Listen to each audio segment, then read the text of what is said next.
let's say, with the understanding that you have only heard about it recently, that the Unity 2020, or let's say 2024 or something now, movement scaled large enough that there are three parties and it's not completely clear which one will win. It's like just as neck and neck as this race is now. It seems like either could win with some sort of voting sway. Would you be interested in a movement like that, or do you think that you don't have to tip your hand too much here, or do you think you would vote for a more traditional here's what party? I'd like to see. I'd like to see four, right? Mm-hmm. So like libertarians, conservatives, or maybe classical liberals and conservatives, and then Democrats, and then something like a Bernie party, a progressive party, that maybe have Bernie stand in for what that represents, or AOC, something like that. Now, it doesn't matter which one I like, but the idea is that four of them, nobody can get too much power or too much persuasive or money to kind of control things. And, that would be more like in Germany. So like Angela Merkel has been in power for, 25 years, I guess now.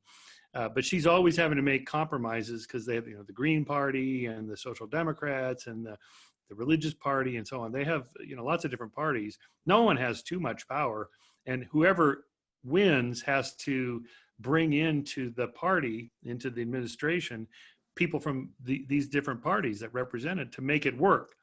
That, I think that's what you're talking about here. And I like that idea. And so nobody can take us in a direction that goes too far, too fast. Right. The different means to the same end, but yeah, that's the idea, is that nobody really takes the reins or can be bought. It's sort of checks in place to make sure that people can't runaway progressives or runaway conservatives. Right. Do you have a sense about? The Green Party and the Libertarian Party, they never get more than like 1/10% of the votes. Nothing. Right. Right.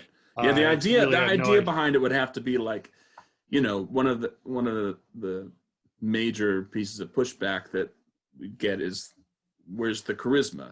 Where are the memes that help me remember your platform or what you're saying? Where is, how are you reaching more than just your echo chamber of people who agree that critical thinking is necessary? I mean, how are you reaching the guy who's, on the oil rig in Texas or something, The libertarians had that a little bit with Ron Paul. He had a pretty enthusiastic base.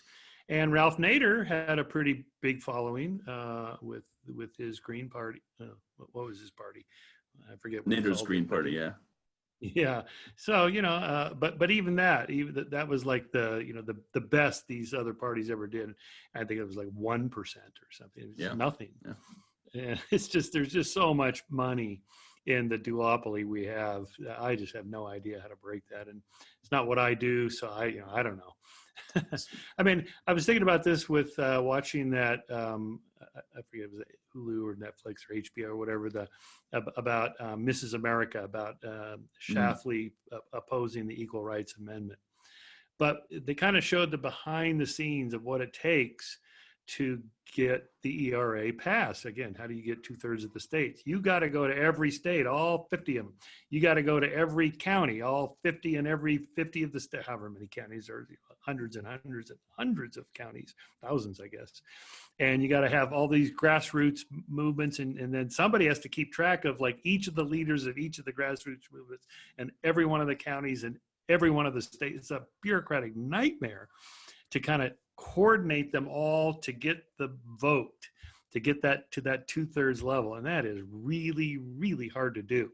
Yeah, the entire country is a lot bigger than I think people understand it to be. Massive. It's massive. And the kind of temperament it takes to actually do that, it's one thing for you and me and Brad or whatever to chit chat about it on a podcast, but actually getting out there, boots on the ground and making these things happen. I mean, you got to open an office somewhere, and then you got to have staff that you got to pay. So you got to get money to pay the staff to run the office in all 50 states, and on and on and on. You know, the people that run for political office, you know, my hat's off to them. I just couldn't do it. I mean, it just, Yeah, you know, the money that you end up making as your paycheck is nothing compared to the amount of work you got to do just to sure. get there. It's your life, So right? obviously, yeah, but obviously they have other motives, you know, in terms of what they want to do with their lives or whatever. But anyway, So it's we need an Elon fascinating. Musk of politics. We need someone Yes, who's willing right. to do the equivalent of SpaceX for a presidential run. Yeah, but there's no payoff at the end where, you know, No, you end up there's with no a, $1 billion. Yeah, that's true. initial public offering and all of a sudden you're a gazillionaire. That doesn't happen in that world. So maybe this is why we end up with the kind of mediocre politicians that, you know, where's the brightest, smartest, most talented people we have? They're in business or in Hmm. academia or somewhere where they can actually do something.